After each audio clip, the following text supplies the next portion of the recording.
Good afternoon, ladies and gentlemen. Apologize for the delay. We went a little late on the floor, and there are requirements. I think a solid third of our higher ed committee is in 406, where I just came from, in a government affairs committee meeting. So we do have multiple places, but apologies for the delay.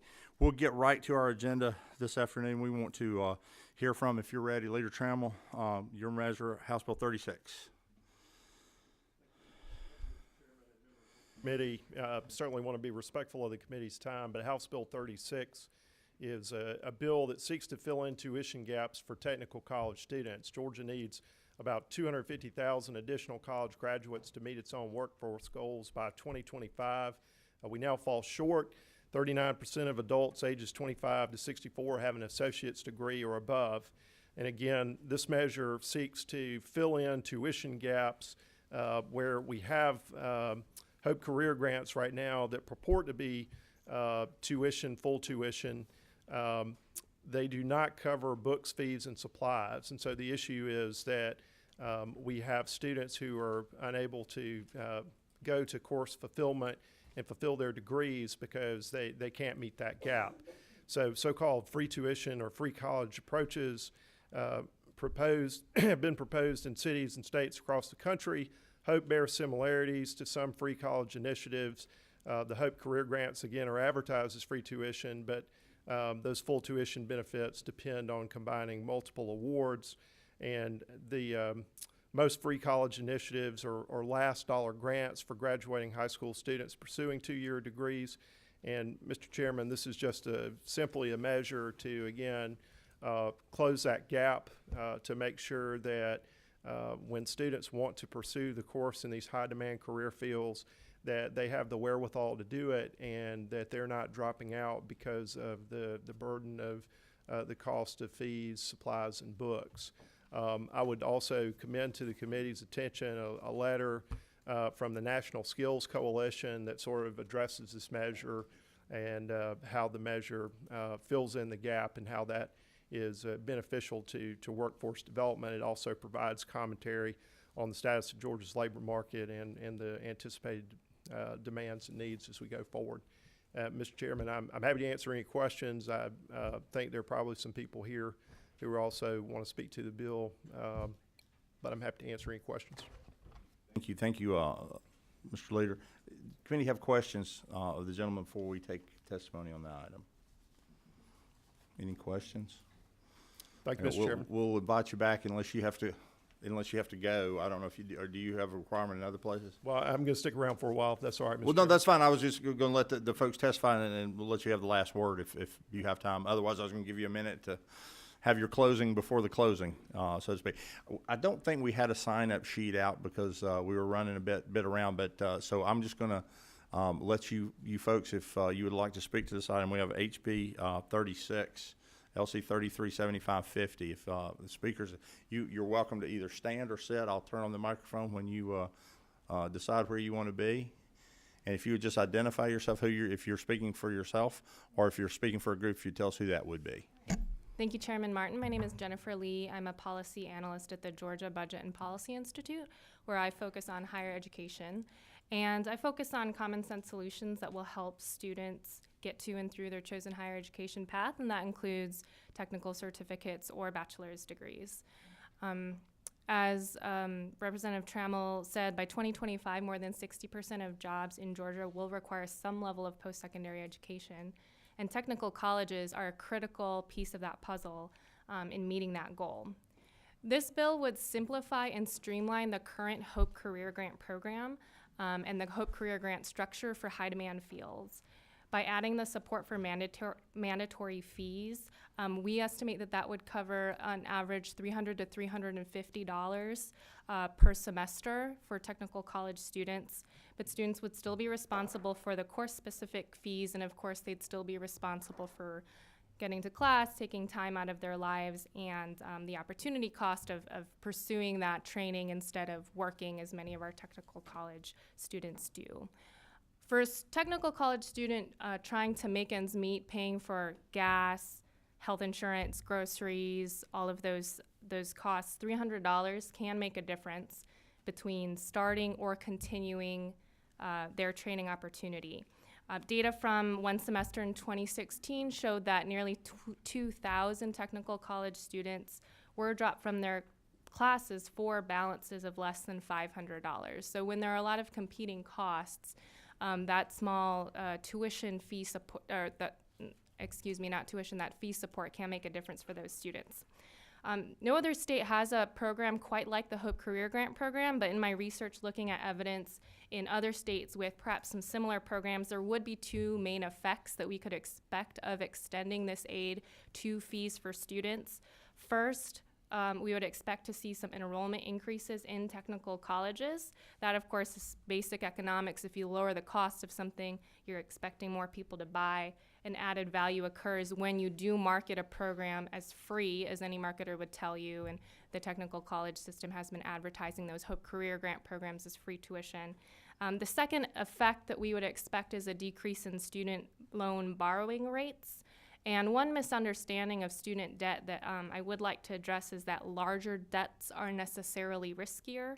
The data show that many students who have trouble paying back loans actually have very small dollar amounts that they will borrow, but even a small loan can be risky if you do not complete your credential or you can't find work. So we believe that extending the financial aid to fees for high demand careers is a targeted workforce investment that the state can afford. We estimate it would cost about $5 to $6 million in lottery funds, and currently just the interest generated from the lottery reserves is about $14 million a year. We'd like to note too that the governor's proposed budget did transfer $40 million out of the Hope grants this year, and the state was still able to cover the full cost of the Hope grants, including the Hope Career Grants and a 2% award increase. So we ask that you support this important segment of the workforce and our technical college students, and it'll help move our state to a more prosperous future. And thank you for your consideration, and I can answer any questions. Yes, ma'am. I was going to say that, and I will always ask whether you represent an organization such as Ms. Lee here, or if you're here just as yourself, representing yourself as a citizen of Georgia. I'll always ask if you will stand for questions if the committee has them. Don't feel obligated to do so. I don't want the fact that you may be asked to stand for questions to chill anybody's wish to come and speak to the committee. So don't feel any obligation, even if you're representing a group. Now that said, Ms. Lee, I know you have a great deal of information, so I'd like to ask you one if you would take it. This is targeted toward the Hope Grant program. The Hope Career I'm sorry, the Grant, Hope, yes. I misspoke, but the target there that the Governor Deal put in the needed fields. What is your feel about, what is your feeling about, something that the leader, is offering here in other areas, in the university system or even in the private college system, in areas that are in these needed fields? In other words, why just the TCSG? And again, I'll go back to the leader at some point. He may wish to opine on that as well. But if we're trying to do that, I guess my question is, might we be seeing the same thing? I've referred to it, in the last few weeks of being part of this committee as, students drowning 10 feet from shore, just quite can't get over the finish line. Do you see that just happening here in these areas, or do you see that, also perhaps happening in the university system of Georgia or other areas in TCSG? We're certainly seeing a lot of need across both systems. I think that starting with Hope Career Grants is a good place to start because they have been identified and it would be a targeted investment as areas of high demand. We also know that our technical college students are particularly price sensitive, so that this small dollar amount, $300, can make perhaps a larger difference for a technical college student than for a bachelor's degree student who would be facing a larger cost. So we've heard from our technical college students that, if their car breaks down, that means those dollars are going to have to go to their car repair and not to their fees for to continue their program. So because of the price sensitiveness of the technical college students and because these fields have already been identified as high demand, I think that starting to increase our support in these fields would be a great place to start. But you're correct in that there is a need across the systems. Thank you. Number 19. Thank you, Mr. Chairman. I've heard this at our technical school in Spalding County. The average is about $300 to $350 per student, correct? Per student, per semester. And Per semester, okay. Thank you. Yes. No, sir.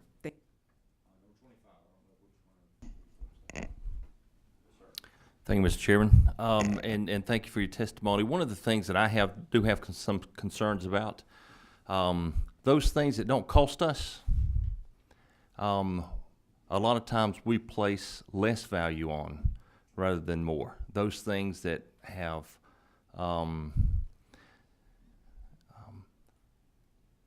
that are not free, that we do have to work for, and $300. Listen, I've been when I was in school at Georgia Tech, $300 was a big deal for us and my wife, and I understand struggling. I understand, but it seems to be that that because I did struggle, and because it was tight as Dick's hat band in trying to get through, I really appreciate that degree. My concern is, and we have lowered the barriers to entry for these critical. When you graduate from this program, these are high skill areas. This is high demand areas for, or even medium skill for a high demand area in this great state. My only concern is if we give it free, we've got it down to $350 a semester. If we give it free, then we have reduced, my concern is that we have reduced the value of that education. Mm-hmm. Well, I believe students would still be responsible for the course-specific fees, so especially in technical college areas, there are a number of different fees in terms of the specialized, supplies or things that you would need to engage in your course. There is also I think the trade-off and the opportunity cost is real for a lot of our students. There are certainly a lot of, an online free course that I could take right now, but I'm not going to because I don't have the time or because I'm not going to take off my paid work to engage in that. So there is a cost, I think, related to the course-specific fees, and many of our students are working. A lot of technical college students are working. So when they're thinking, I could take, give up however much my hourly wage is, take time off of work, take fewer hours at work in order to get to this class and do the work required for the class, there is a cost still associated with that.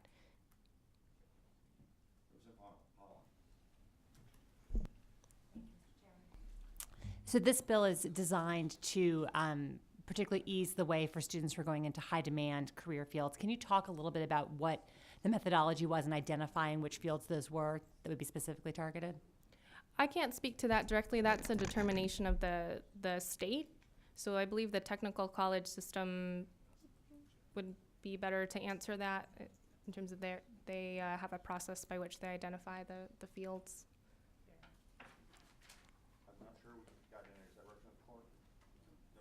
Number 14. Thank you, Mr. Chairman. Thank you, Jennifer, for your presentation. Thank you for being here as well.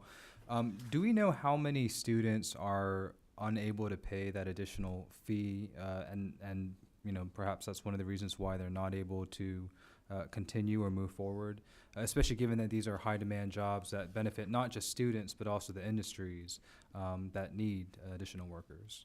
In those specific fields, I do not have those numbers, but the 2016 data does show that about 2,000 students throughout the technical college system had balances of less than $500 that they were unable to pay. So it would be some subset of that for the high demand areas. And one more question, if you don't mind. Generally, how much does the HOPE Career Grant cover in terms of the tuition? So the HOPE Career Grant is a supplemental grant on top of the HOPE grant that is designed to cover the full tuition costs. So this bill would in effect streamline and replace the current HOPE Career Grant structure, so that instead of having two grants to cover tuition costs, it would be one grant that would cover the tuition costs plus the fees.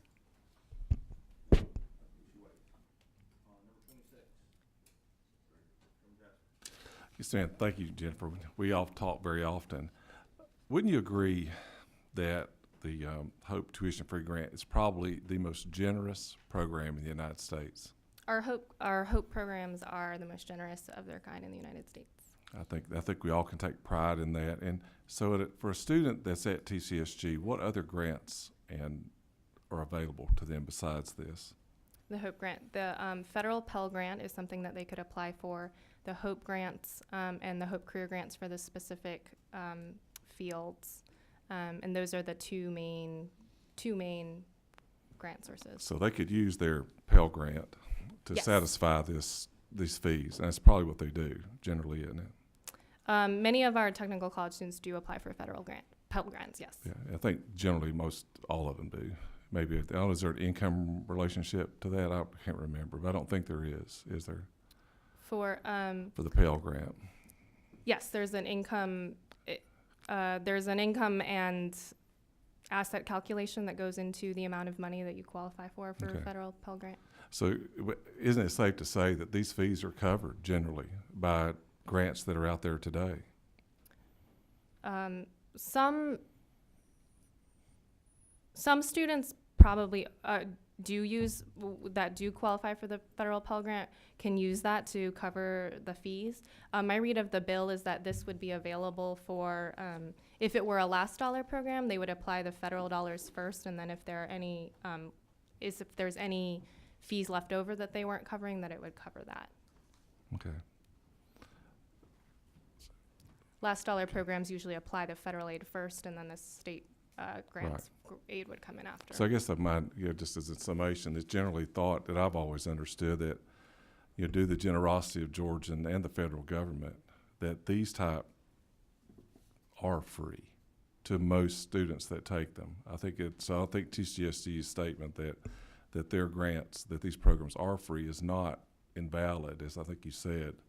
They really are, because of all the different grants and even the funds that come from local TCSG schools that they're able to get. Is that Many not students true? can have all of their costs covered, but some students cannot, and this is who we feel like this bill is focused towards. And I think that's not. Maybe, Mr. Chairman, the foundations I think that I've donated to, and many have, cover even those that don't get it. I mean, I've seen the foundations from technical schools cover those extra additional dollars that are needed. That's all, Mr. Chairman. We'll get back to, we'll debate the bill at some later time, or later today, but, thank you for the questions. No further questions at the time. Further speakers?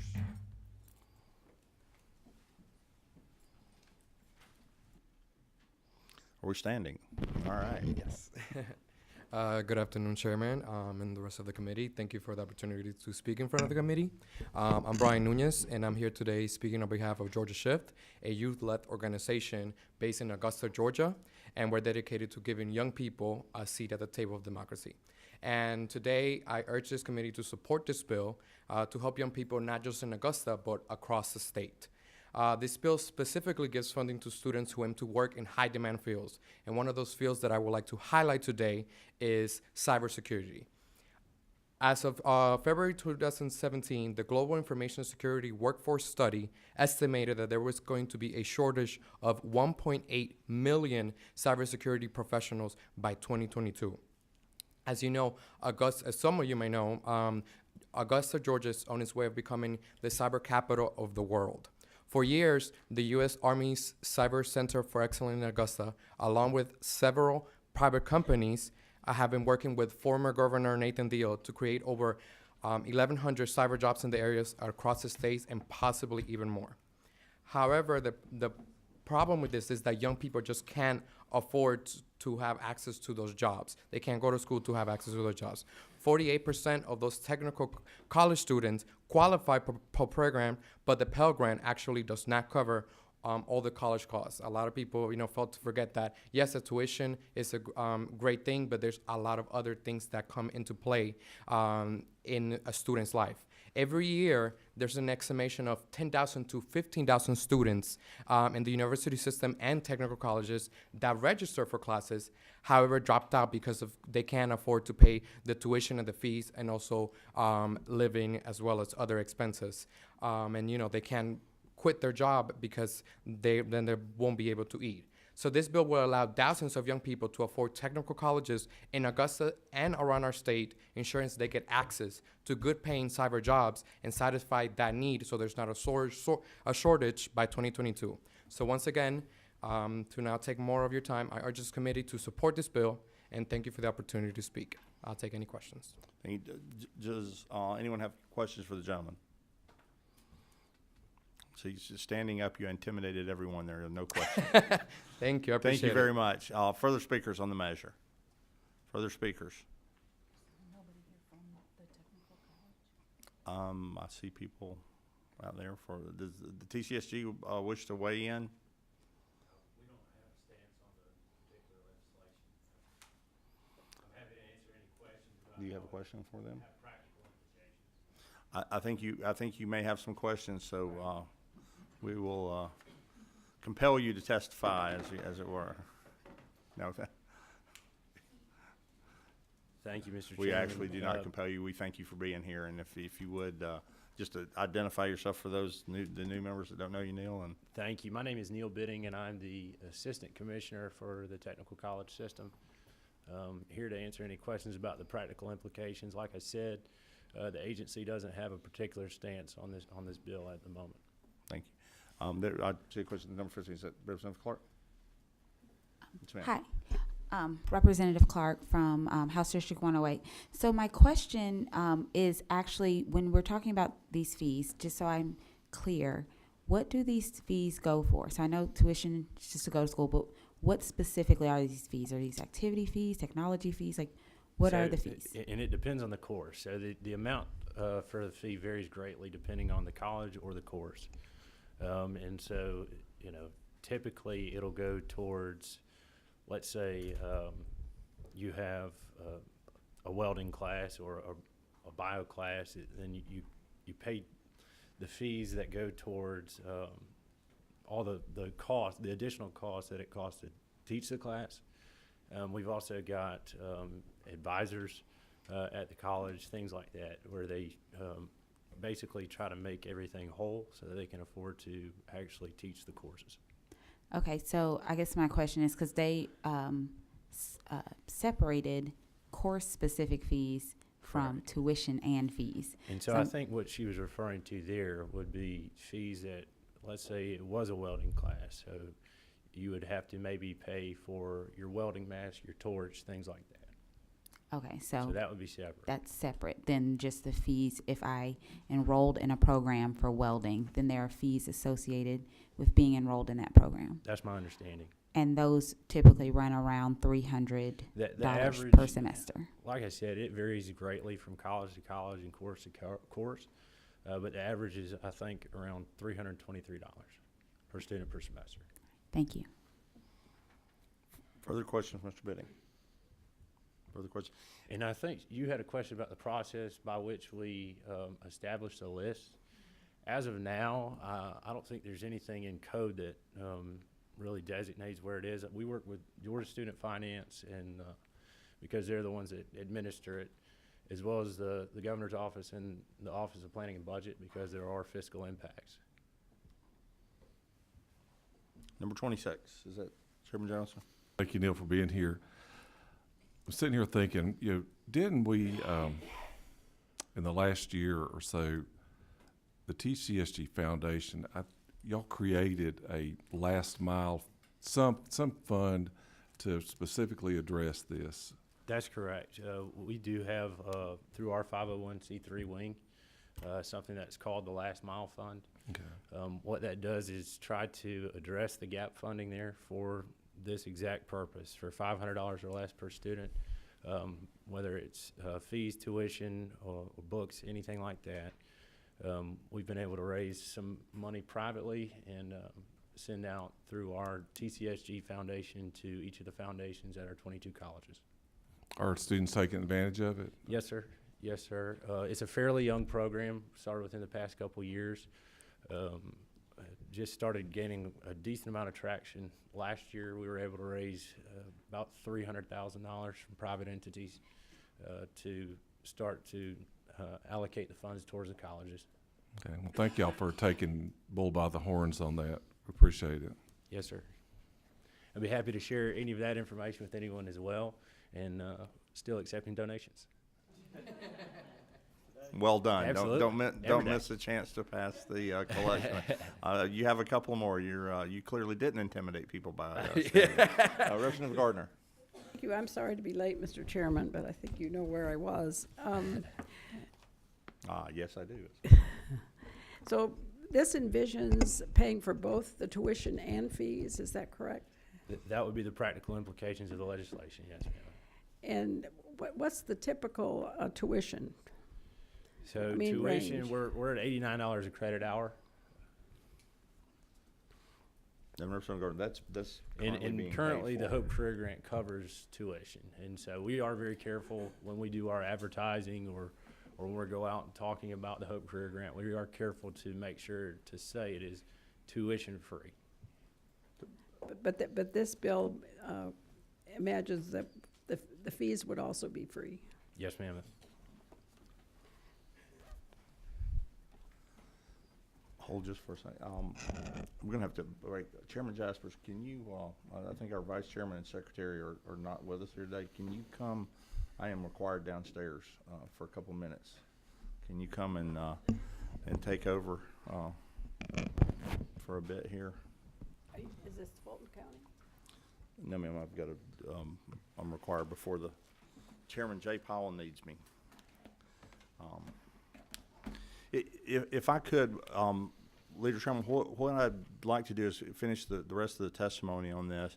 I know we're getting fast approaching day 28. We've got some numbers up here relative to what we would suspect it might cost. I would like to hear this today, get some more impact back from our folks on the fiscal impact, and get with you tomorrow and see if it's something that we can move this year. We'll get back together before next Wednesday, because I know if we wait next Wednesday, you don't have a shot, and we will, pending those numbers, we'll get those.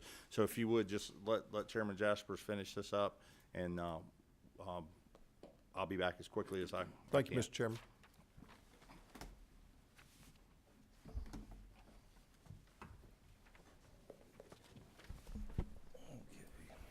So, do any other committee members have a question for the TCSG representative?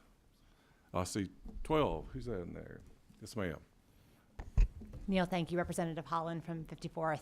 Thank you for your follow-up to that question. And I just have another question about the high-demand career areas. And part of it is because I look at this bill a little bit as an economic development and workforce bill, not just a scholarship bill, and thinking about how it's going to meet some of the gaps we have in our workforce in the state. So when we have students who are entering these high-demand course areas to be able to have skills for those high-demand careers, do you have a ballpark of, is it the vast majority of those students generally actually enter the fields for which they're preparing? Is it half of those students? How successful are we in moving those students from training to a career?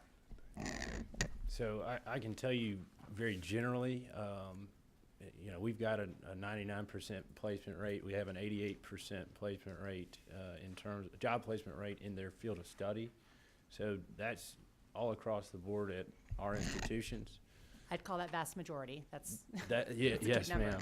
Yes, ma'am. And so I would say that's probably even higher when you narrow it down to the Hope Career Grant. Thank you.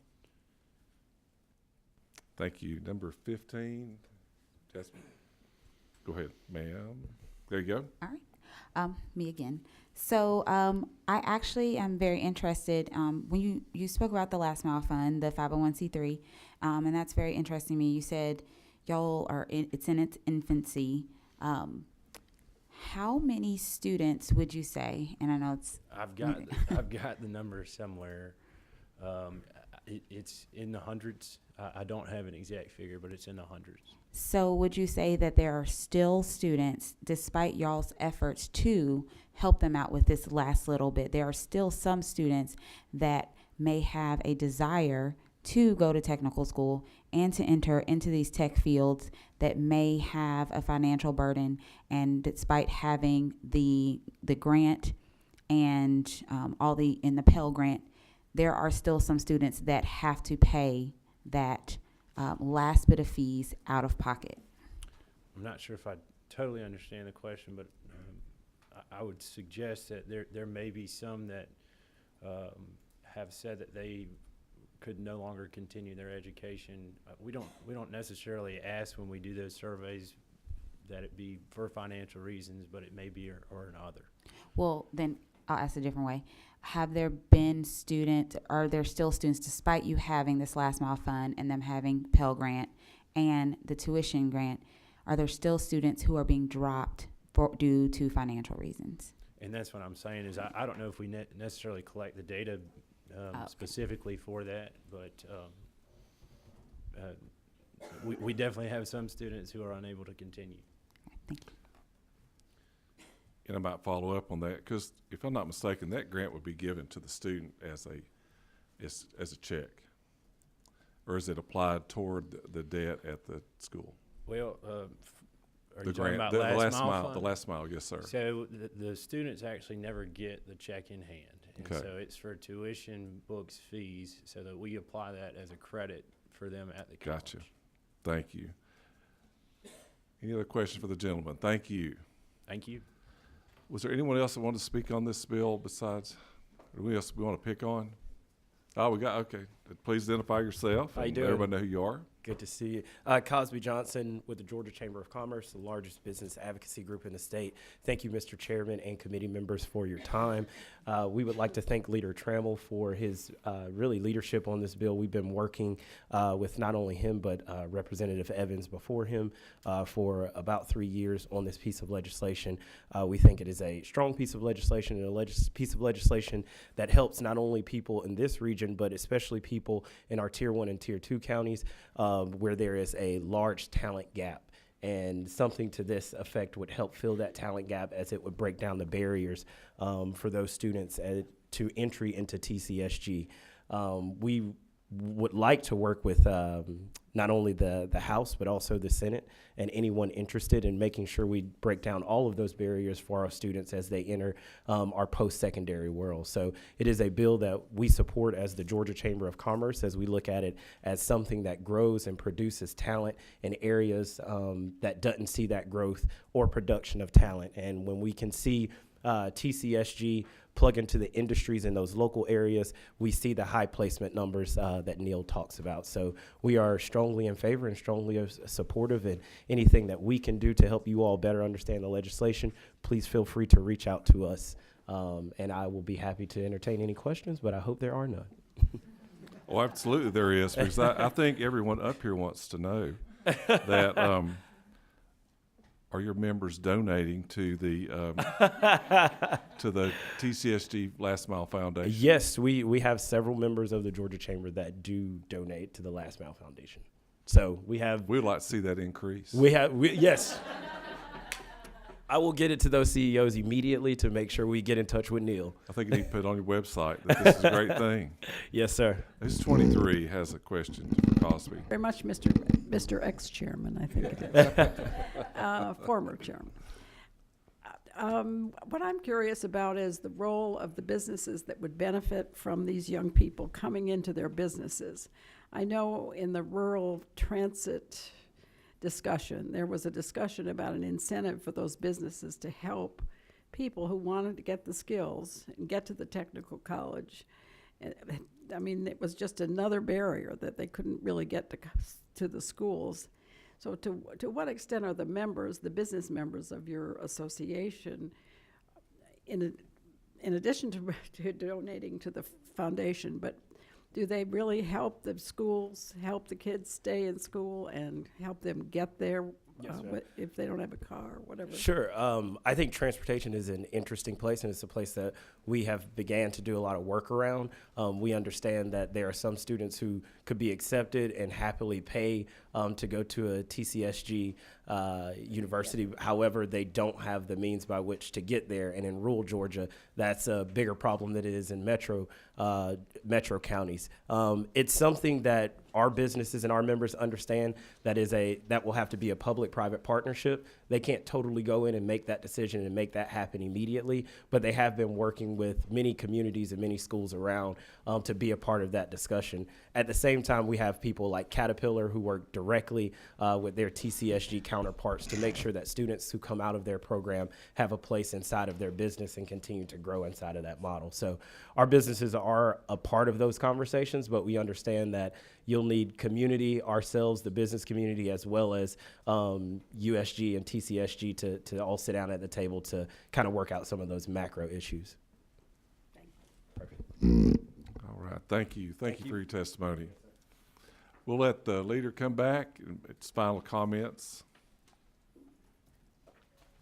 Mr. Chairman, I know there are other members that have bills. I just want to thank the chair and thank the committee for the hearing on this. Look forward to working with Chairman Martin on it. I think that it's clear that there is an issue, and this bill just seeks to provide a mechanism to make sure that we are not losing students who want to complete their degree path and go to work in high demand careers that we desperately need in Georgia. So I thank Mr. Chairman for his time. We have just one question for you, Representative Dubnik. Thank you, Mr. Chairman, and thank you, Leader Trammell, for bringing this. So just as far as what Chairman Martin said about some information, I'd love to see as well, if the data can be gotten, what those numbers look like both in TCSG with this type of need as well as university system. I'm a product of the university system, but having a technical college in my district and getting elected, you hear a lot about that, and so my eyes have been open to the needs in both settings. And I know that doesn't apply necessarily to your bill, but just for comparative sake and my own knowledge, I'd love to be able to see that kind of data. Thank you, Representative. We commit to work with you on that, and if it's the will of this committee to expand the path beyond the technical college system, I can assure you that's a conversation that I'm certainly interested in. So we look forward I believe to that wholeheartedly. Thank you, sir. Thank you, Mr. Chairman. Thank you. Okay, next up, bill we have is House Bill 16. It's Representative Scott, and just remind the committee this is a hearing only, and so be listening to the testimony. And you want to come to the table? Is that what you like to do? Okay.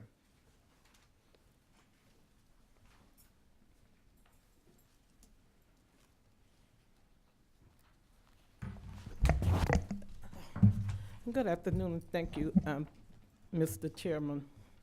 House Bill 16. House Bill 16 is intended to fill some of the gaps that make it difficult for former foster youth and homeless youth to afford a college education. Studies show that about 80% of foster care youth hope to attend college, but only 20% enroll in college, and less than 10% complete a 2-year or 4-year degree by the time they are 26. While there are many factors that contribute to the higher education gap, advocates agree that limited access to financial aid is a leading cause. House Bill 16 is the result of the work of a local coalition of stakeholders, community leaders, educators, and policy advisors working to identify and address the barriers to enrolling in paying for and completing post-secondary education. It builds on recent efforts by the state to provide greater support for our most vulnerable young adults, including the passage of House Bill 906 last legislative session to extend foster care service to youth who turned 18 while they were in foster care. It is a model after the Higher Education Access for Homeless and Foster Youth Act, currently pending in Congress and based on recommendations from the United States Government Accountability Office. House Bill 16 does 3 things. It updates the Georgia Code to make sure the current and former foster youth, as well as homeless youth living in Georgia, can qualify for in-state tuition in the university system and technical college system. It also provides that once a student certifies that they are from a foster care or homeless situation, their status is maintained until they graduate, eliminating the need to recertify each year, which can be a very difficult process. It also provides that any foster care assistance a student receives from the state will not be considered income for the purpose of determining financial need. According to FAFSA data, every year in Georgia, over 900 students is identified as unaccompanied homeless youth, and over 3,000 students reported as foster care orphan or ward of the state, meaning that at least 4,000 youth in Georgia may benefit from House Bill 16.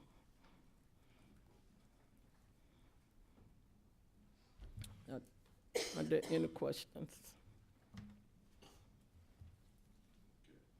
Madam, are you going to prepare to go over your bill and just show us the different parts of it, or is that just your statement? If we need to go over it. But that was just a summary of the bill. It might help the committee just looking at it, or just, I mean, this is a hearing only. It's a time to really look at it. It's really up to you. Well, I think this, the summary of, the section 2 and 4,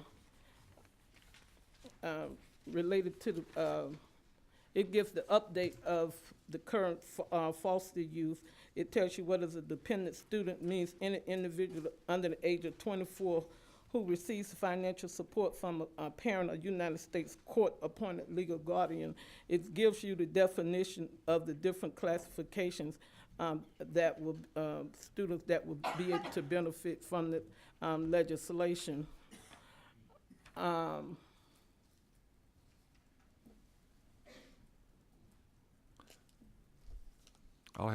start with asking a question, kind of. Well, yeah. So, how many, Reverend Scott, foster kids that we have inside of Georgia and there are not Georgia residents? I guess that was the first thing. I'm just kind of scanning through this. It's the first time I've looked at this bill.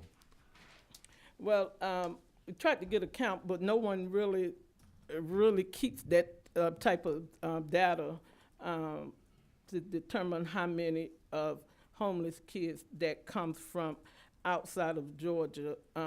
No one really keeps that type of data. Tried to get that information this morning after I met with Chairman Martin. Have not had any success. And this is Caitlin, and she also tried to find that information out, but no one really keep that type of information pinpointed down. Okay. So anything that we get dealing with accounts for the homeless really be kind of estimated to where you think that you can have kids coming from outside of I guess the Georgia. same follow-up question, Representative, is on foster home children. I'm just curious. I mean, I'm not knowledgeable about who's in there. I mean, I know we have a great number in there. Are many out-of-state students in the foster home situation? Again, we have over 3,000 students in foster care, but again, whether they're coming from out of state or they have been in state for a period of time, don't have that data. Okay. It just when I'm just, it's the first time I've read this. I look on, lines 27. We're talking about that they have GEDs. One thing the red flag that went up to me, Representative Scott, was many of them may not have a high school diploma or GED. Is there within this a pathway for them to get that very valuable degree? I know that's hard, maybe it's not relevant maybe what this bill says, but I think that's just the first thing I think of, making sure that they've got a GED or have a pathway to a high school diploma. What you're meaning, that the students, Yes, ma'am. that they have a high school diploma? Well, I think your bill says and that they've graduated or they have a GED diploma or graduated from an adjacent state. I guess what worries, just reading this for the first time for me, for someone to get into TCSC, USG, I think the first step is making sure, and that pathway may already be in place somewhere else in code, that an individual that's in foster care has an easy pathway that's, that they can get and move into those two programs and be paid for. I think most of them are paid for, but that's a question I had. There are other people chiming in. 23, Ms. Pat? Thank you very much, Mr. Chairman. Representative Scott, I'm reading this for the first time too. I'm sorry I haven't read it more carefully, but this appears to apply only to students who have either graduated from a Georgia high school or gotten a GED from the technical college. Is that correct? Right. So if there were students who didn't have a GED, then if there were a tuition-free grant, as we imagined in the previous bill, that would help them get there, wouldn't it? That's an unrelated comment. So what you're trying to do is ensure that they have an opportunity to get a grant to go to a technical college or a university system. And they're currently unavailable because they don't have they have a status as a foster kid and not as an independent. Is that correct? Well, what we're really trying to do is remove the barriers and making sure that the financial aid, that they are not charged, when foster kids receive their income, that is not a part of their tuition for college, it would exclude the foster care assistant for consideration as the income for purposes of calculating their financial aid, and also help lead them into being able to go to school. So that they without would so be many classified for in-state tuition as Right, opposed to, and in-state. are they currently charged for out-of-state tuition now? No. Okay. Go ahead. I'll jump in and answer some of this really quickly. My name is Caitlin Barnes. I'm with the Barton Child Law and Policy Center at Emory Law School. I've got prepared remarks I'll save for later, but I'm here to help Representative I will Scott wait for out. your remarks. Okay, and then I can answer some of these questions then. Thank you. Thank you. Thank you very much. That would be helpful. Yeah. Getting back up to speed, Representative Gardner, you, She apparently has prepared remarks Remarks. that will answer both my questions, I okay, believe. and then I have a number 17 down here. Do you have a? I'd love to hear her. Okay, so we're gonna hold our questions, and you have the comm.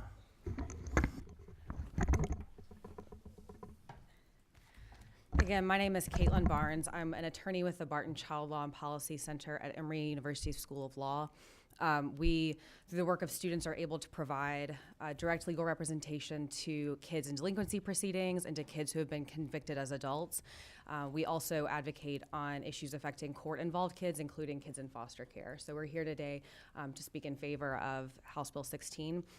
Before I get to my remarks, I'll go ahead and answer some of the questions that have already been raised. First, about whether foster children qualify for in-state tuition.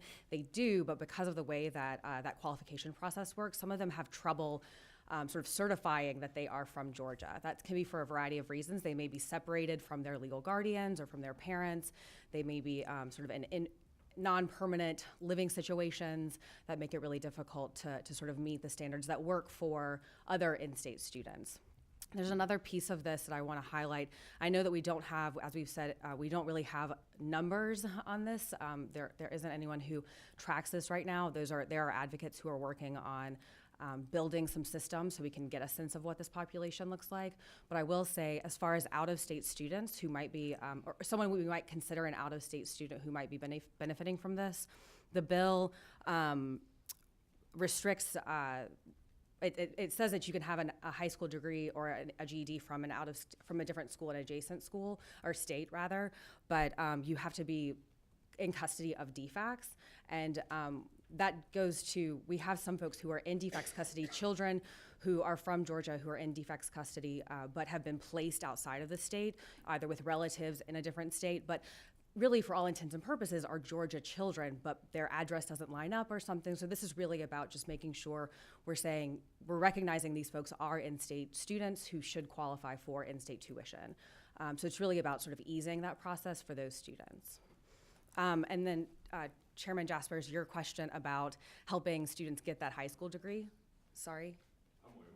Oh, y'all, everything's swapped. I'm so sorry. Mr. Chairman, I'm so sorry. I'm so sorry. The question about helping students get their high school degrees to begin with, that is a really important issue. As we actually know that foster students graduate, only 11% of foster care children graduate on time in Georgia.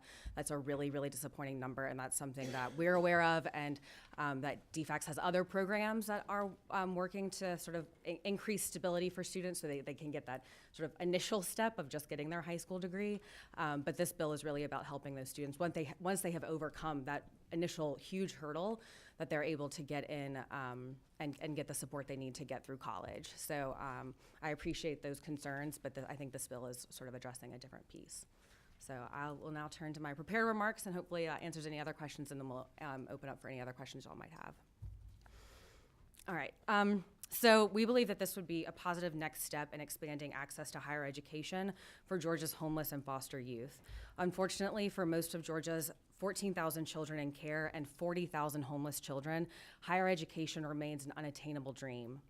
According to some studies, while 84% of foster youth aged 17 to 18 hope to attend college, only 20% of those who are eligible to attend college actually enroll, and then somewhere between 1% and 5% actually get a bachelor's degree, so really low numbers here. Children from foster care and homeless situations lack the domestic and financial stability to navigate the process of applying for and enrolling in school and securing financial aid. And HB 16 aims to simplify some parts of the process to make it a little bit easier for Georgia's most vulnerable young adults. Currently, the code sections that govern in-state qualifications only classify students as dependent students, emancipated students, or independent students, detailing the necessary requirements for each student to qualify for in-state tuition in Georgia. Georgia students from homeless situations, as I described, and from foster care often have trouble certifying or meeting those standards, those definitions, even though they would otherwise be considered in-state students for in-state tuition. HB 16 would clarify the procedures for Georgia students and ensure that all of these students can attend schools in the university system and the technical college system for the same in-state tuition rates as their academic peers. Lowering barriers to and expanding opportunities in higher education for Georgia's homeless and foster youth represents an investment opportunity for this state. Homeless and foster youth are statistically more likely to end up unemployed, incarcerated, or otherwise dependent on public assistance. Completing high school and obtaining a college degree significantly reduces the likelihood of these outcomes. The policies provided for by HB 16 will make it easier for foster care and homeless youth to finish post-secondary education so that they may participate positively in their communities and contribute to the Georgia economy moving forward. Giving these children a clearer academic path forward not only benefits them, but also the state. Finally, HB 16 would bring Georgia closer in line with other states regarding higher education opportunities for foster youth. Currently, 28 states offer some state-level tuition assistance for foster youth, 28 states. 6 of those states offer full grants to cover the full cost of tuition, the full cost of attendance, including tuition and fees and any other cost of living expenses. In fact, Georgia actually has a law on the books from 2009 that provides for such a program, but that program has never had funds appropriated for it in the budget process.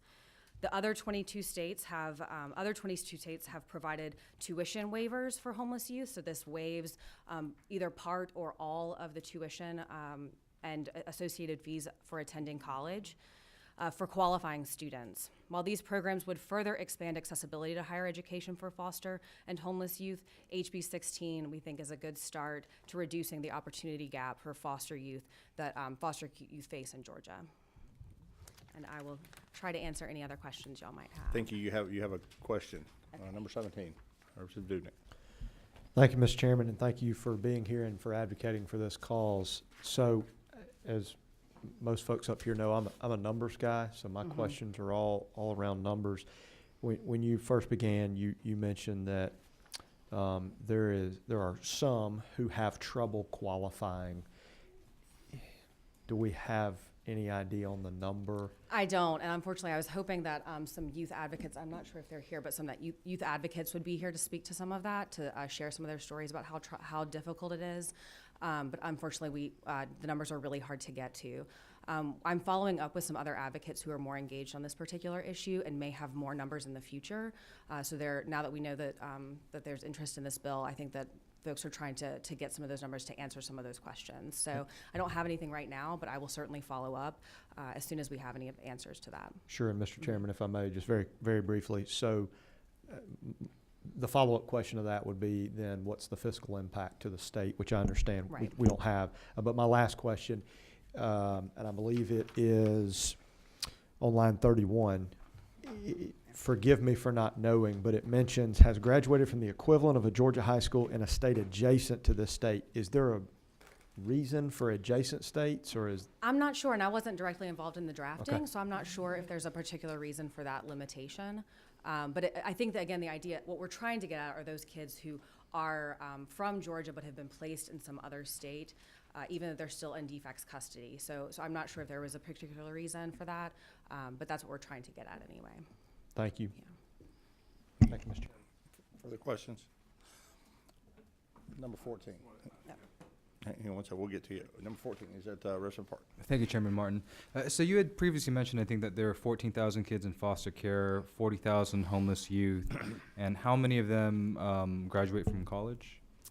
So we actually don't have, we have no numbers on homeless youth. That's really not something that's easily tracked at all, and that's pretty standard across the country. Actually, that's an issue that it's really hard to sort of put a number on those. I will, and the same is true for Georgia-specific data for foster care youth. But I will restate the percentages that are pretty consistent across various studies. That only between 1% and 5% of foster youth complete their bachelor's degrees. So a really, really low percentage. Again, that's not Georgia specific, that's nationwide data, but that's the closest I have. A follow-up, if that's all right, Mr. Please. Chairman.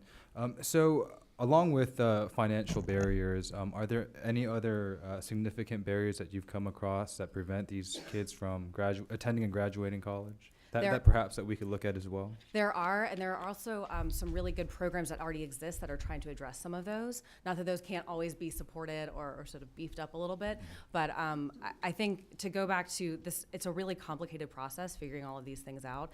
And a lot of these folks don't have, if you've aged out of care, if you turned 18 while you were in foster care, you don't have a legal parent. So you don't necessarily have someone to help get you through to help you apply for a FAFSA or to help you apply, finish all of your enrollment documents and all of those things.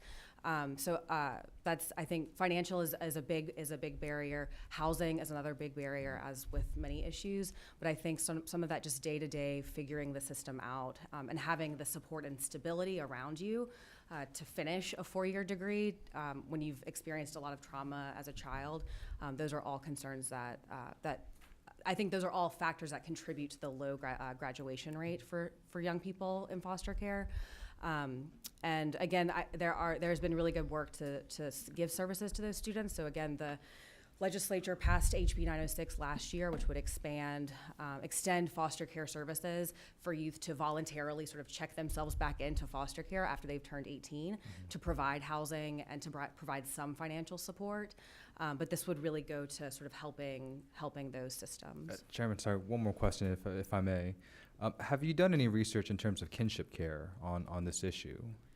I can't specifically say to this issue. I will say that for most measurements, kids who are placed with relatives and with kinship caregivers do better in almost every measure. And that way they do have that continued support to get through that process even after they've turned 18, the same way that anyone who was not in foster care would have the support of their family and their sort of extended network, right? So I can't say specifically, but I'm sure, given what we know about kinship caregiving and the benefits of placement with kin, that it probably extends to this as well. Thank you so much. Yeah.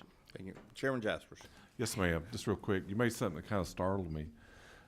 So, and I was trying to find, I can't find the DFACs. I'm texting them this question. So we have placed Georgia children in other states for for foster care? Yes. So sometimes we have children who are in defects custody who might have an aunt or uncle in Florida that would be willing to take them in. So it's a relationship. It's often based on relationships. It might also be based on special needs when when children have special needs that can only be met by foster families who have the knowledge and experience and wherewithal to support those children. That might be in another state as well. So I wouldn't say it's a huge proportion, but yes, we do have, there are circumstances in which a child might be placed outside of the state of Georgia for some period of time. Okay, well, that just surprised me. Yeah. Thank you. Yeah. Thank you, Mr. Chairman. I think that helps explain why the bill is drafted in the way it is, to account for these students who might have gotten their GED or high school degree Right. from a different state, right? Representative Gardner. Well, I'm just remembering that used to be there were a lot of foster children who were sent out of state because we didn't have You have a appropriate brand new services. microphone I'm there. sorry. Thank you, Mr. Chairman. Two quick things. The first one is, you said 11% of the children in foster care graduate from high school or get a GED, That they 11% graduate on time. graduate on time. I think the number goes up a little bit if they're given an extra year to graduate, but I think the highest number I've seen is like 33%. So still well below the 82% that we've reached for other students, right? You also mentioned that we have a process for providing tuition and fees for foster kids that's not been funded. Where is that? Is that in the law? Yes, it's in code section 20-3-660. And this would provide grants to qualifying students, to qualifying foster care youth, to cover the full cost of attendance. It would cover tuition and fees and cost of living expenses for eligible foster care children, and the eligibility requirements are included in that code section. But the program has never been funded, so we haven't been able to take advantage. Has anybody applied under the law for such a grant? No, there are other grants and vouchers that are available for youth in care, federally funded and state supplemented vouchers for youth in care that are limited. They're capped like at a certain amount of money, and they're also limited based on the available funds. So there are other ways that youth are able to get some supports. So we're basically not following the law, is that? Well, let me, I don't want to cut you off, but we are running low of time, so let me say this. I'm interested in that. I'm new in this chair. That's news to me. That had not been something that I had been aware of. I can tell you have an interest. I suspect other members of the committee will. So I think there's probably a number of programs that we have out there that we don't fund. The Constitution requires them to fund, on an annual basis, and in fact, there's constitutional law around if it's not funded. That means we're not breaking the law by not funding it, but it's certainly, it kind of goes back to the fee thing that we had earlier. If we tell folks we're going to collect a fee and spend it on that, we ought to do that. So if we're going to fund these programs, we ought to either fund them, or make note that we're not. So that's something we'll definitely bring back for the committee, because it's not laws we have to change, and we have till April 2nd to acquire money in the budget. And I know Representative Gardner will advocate strongly for that, and I'll be right alongside her. Number 9, I don't know which is that. Yes, sir. Thank you, Mr. Chairman, and thank you for your presentation, your attention to this. It's an interesting proposition here. So in absence of some of the numbers that Representative Dubnik was asking for, to kind of clarify the potential financial impact, we're really discussing just allowing for in-state tuition. That's right. Okay. And then as far as the excluding foster care assistance from the consideration as income, with the financial aid a lot of these foster students would be, or foster care kids would be looking for, are those federal level assistance? Is it state level? Is it a combination thereof? Do you know the programs that, and I'm not familiar with all the programs, I know there's a lot, so. Are you asking specifically about programs that support tuition? Yes, ma'am. For support for tuition? There are a couple of programs that are federal and state sort of Sure. supplemented, where the federal government reimburses a certain amount and the state sort of picks up the rest. One of those is the Education and Training Vouchers Program that provides up to, I believe, $12,000 a year for eligible students, as long as there are funds available. So it's sort of a limited opportunity. I do know that one number I do have is that that program served about 350 students last year in Georgia alone. So I was going to say, Mr. Chairman, if I may, real quick. I mean, I just think that would be extremely beneficial to moving this forward. Doing quick math, if you're really looking at the potential of affecting 170 to 800 students, and you're really just providing for in-state tuition, and then having the ability to receive some of this financial aid, I'm not sure that it would be a huge impact. So I think it might be beneficial. I to know think that. so too. Thank you. Thank you. Are there any further questions? Any further questions? I have a couple of things I want to get with you on. I'm going to do it offline because we have another bill and a hard stop at 3 o'clock. Do we have others? Representative Scott, I'll let you come back and have the final word, but I'm going to go to folks that might want to testify if that's okay at this time. Anybody would like to speak to this matter? And let me tell you the posture I have right now. And if anybody's wishing to speak, we didn't have a sign up, so head toward the podium. This is very interesting to me, and I think something that we should look forward to, and we should. I intend to let the committee have a say on this year and vote on this. I do think we have to tweak the language, and I'll tell you one of the things real quickly. That I would like to do is I'd like to try to understand why it's just an adjacent state. I mean, I understand we're trying to, that's probably what's going to happen most of the time, but, it shouldn't necessarily be limited to that. If a relative happens to have we placed a child in Alabama and the relative happened to move, to Mississippi, I'm not sure that. And then the other portion I would like you all to look at, and perhaps with our attorney, is, if you will, once you become qualified as a student, you keep it until you get the degree. I think we want to be careful there. I mean, we don't want to grandfather somebody in that starts and stops and comes back 30 years later after living in Alaska for, there's something we want to just put a little bit of a parameter around that. I mean, certainly we don't want to get into a place that you move away for a summer to work and you come back and you're not in state any longer. But there's probably a time that we want to capture so that we don't have somebody come back 30 years later and that weren't living in the state. So we'll work on that language. And with that, is there anybody that wants to speak to the proposition? Anybody?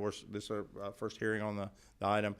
We're running close on time, so let's work on this language, Representative Scott, and we'll try to get you back.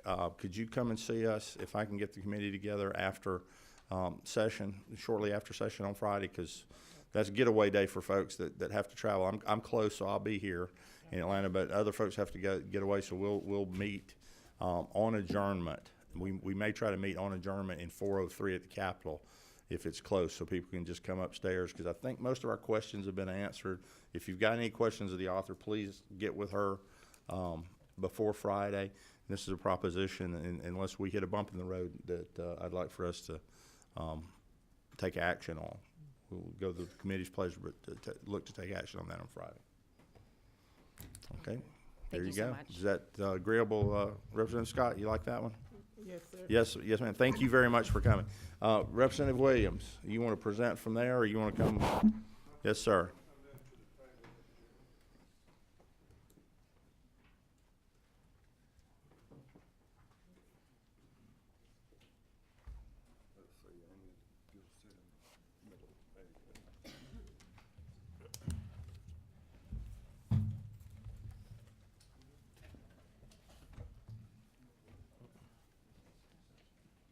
Got some handouts here also, Mr. Chairman. Okay, get that. Ms. Goodfriend will you do that. You have 218. We're working off LC 39-2065. Yes, sir, that's correct. Mr. Chairman, thank you. Ladies and gentlemen of the committee, thank you for hearing our bill. This is something that we started last year, extending the Hope Scholarship Grant. We're It's very, very good bipartisan bill, as you can see, with the signers. This is something we've talked about, worked on. It's just extending the HOPE time period from 7 years to 10 years. We started off with a 15-year, and as a compromise last year, we went to 10. And we actually, I think, passed out of the House, and I think time ran out on us. But there's some talking points there, and I have some people here with me at the table that might want to make some comments. But as the bill states on line 43, any student enrolled full-time or part-time in a college or university eligible for HOPE scholarships after June 30, 2019 shall become and remain eligible to receive a HOPE scholarship under the provisions of this paragraph, so long as such student meets all other eligibility requirements, including but not limited to the requirements for provided in paragraphs 1 and 2 of the subsection. So it's not retroactive going back to people in the past, but it, you know, is people serving in the military, people stopping to have families, life sometimes gets in the way. And, you know, even after I finish serving here, I might want to go back to law school and become like my seatmate Scott Holcomb over there. Sir, I don't think you could ever become like Scott Holcomb. You might be an attorney, but not to the level of the representative. Well, you're right. Those are my wildest dreams. I agree, Mr. Chairman. No, I understand that, and I do have one question, and I think I know the answer, but if you'd take this.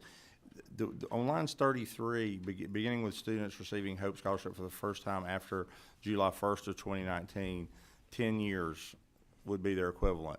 It is not your intent to take away any limitation on those currently in the program, right? I fear, and I'd ask the attorney to look at that, I fear the way that language is written, that then we now go silent on anybody that started the program before July 1st, 2019, that they would have no limitations, not 10, not 7, not anything.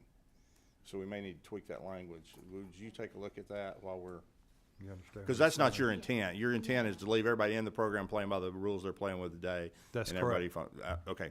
And That was from the the question, effective date and we just forward, may yeah. need to work on that language to Right. accomplish that task. Did you have any further presentations, or do you want to? I have some additional information and context to kind of If you just support- tell us who Sure. you are and. Thank you, Chairman and members of the committee. I'm Amy Lancaster. I am Director of Workforce Development for the Metro Atlanta Chamber. We see this as a way to help grow the education attainment rates here in Georgia, which are critical to compete economically and maintain a globally competitive workforce here. We also have many jobs that need higher education. So over the last 5 years, job postings in the state have grown 33%, but when we look at just entry-level positions for associate's degrees, those have grown 120%, and for bachelor's degrees, 59%. So significant growth in areas where a degree is actually needed in order to fill the jobs. And when you look at the number of businesses, we're number one in the state for doing business for the 6th year in a row. We didn't get there by accident, but if we don't continue to fill those jobs and, quite frankly, do a better job of filling those jobs than we are right now, we're not going to retain those jobs here in the state.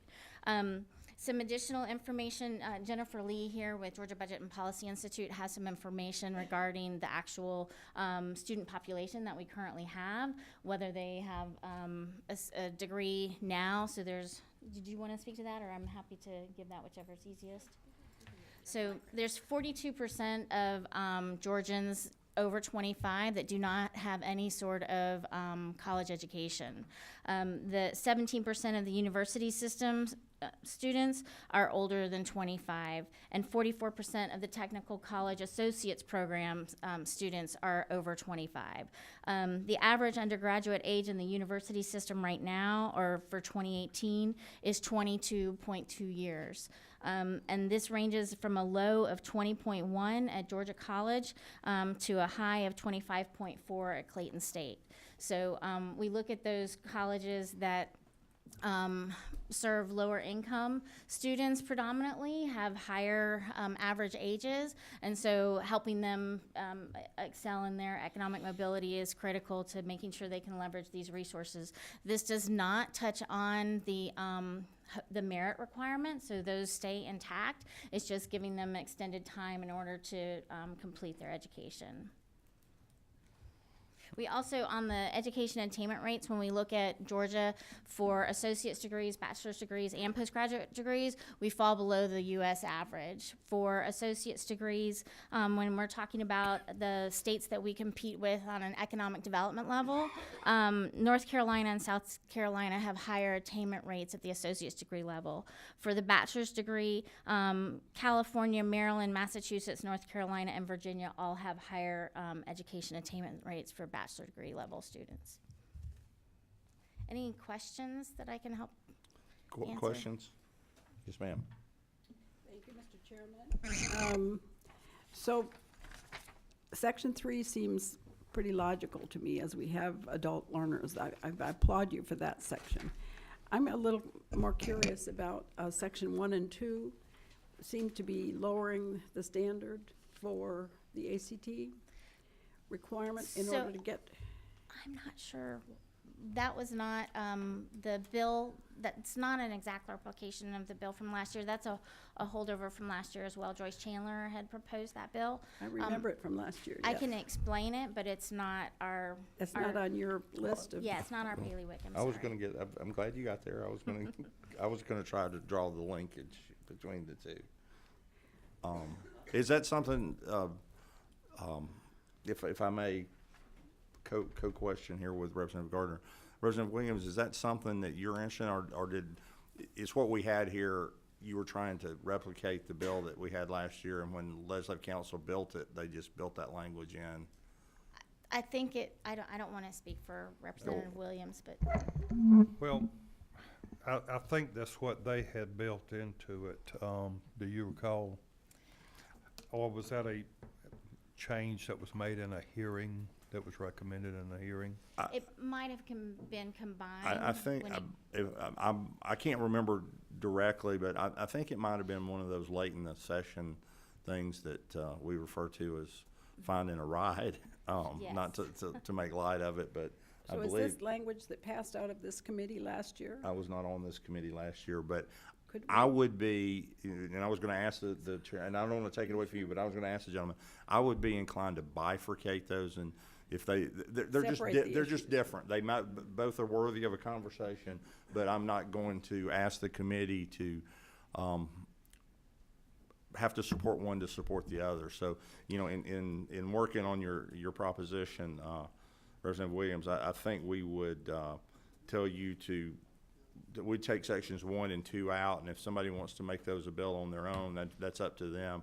But we'd concentrate on section 3. I believe that, Representative Gardner, is that not what you were thinking as well? Yes, thank you.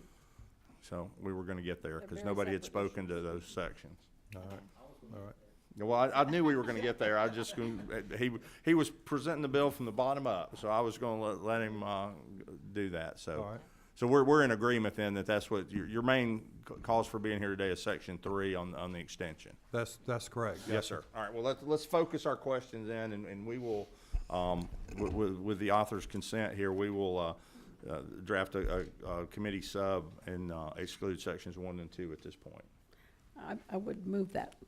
Well, we're not going to take action Oh, on we're the not bill gonna take today action, okay. because we're still waiting on a physical note. We'll also look at doing that. As soon as we can, so we don't need that. I'll just have it drafted, and then the committee can take action on the substitute as it comes forward. Thank you, Mr. Chairman.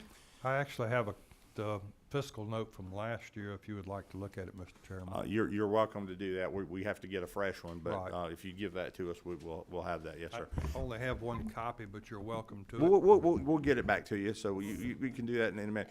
Let me ask you, are there any other questions? I know we're getting close, and there are other meetings that are gonna start in 11 minutes, so are there questions of the author or the presenters? I know Miss Lee is good enough to be here with us. She may have something to offer, but let me get the questions if there are. Who is number 8?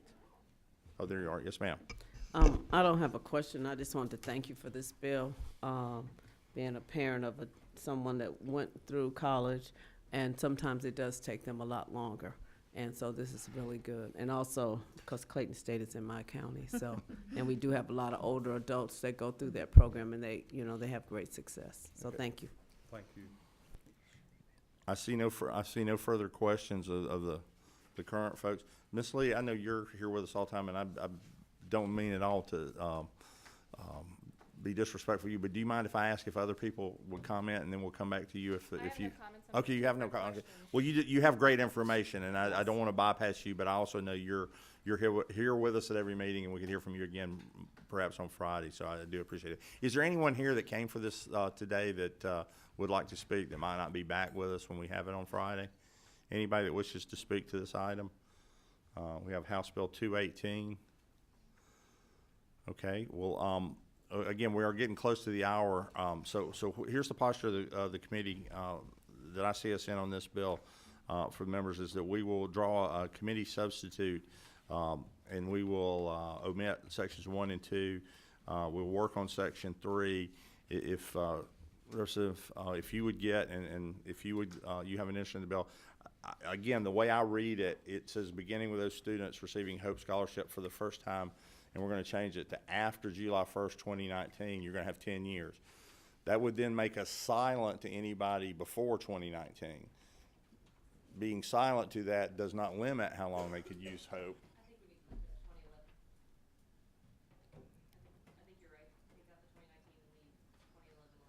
But we don't want to do 2011. Okay, well. We started this exemption in 2011, and we're keeping it, and it's the 10 years is the 10 versus 7 is really the substantive. I think that was just an error. Okay, we'll look at that, but we're gonna work on that language and do that. And I would say the same to you is we will try in order to give you a chance to, if the committee moves forward and votes in your favor to get you to rules, we'll try to do this immediate upon adjournment on Friday. Okay. Any further questions of the gentleman before we move forward? Any further questions? If not, I thank everyone for attending. Thank you for your patience with me and allowing me to go downstairs and present a piece of legislation. And thank you for letting us start a little late. It gets that, for those that you have been around here a bit, it gets that way in the session. When the floor session goes late, meetings tend to start late, so we thank you for your patience with us. If there's no further business before the committee this afternoon, we'll stand adjourned without objection. I see no objections. We'll be adjourned. I'm gonna notice it. Well,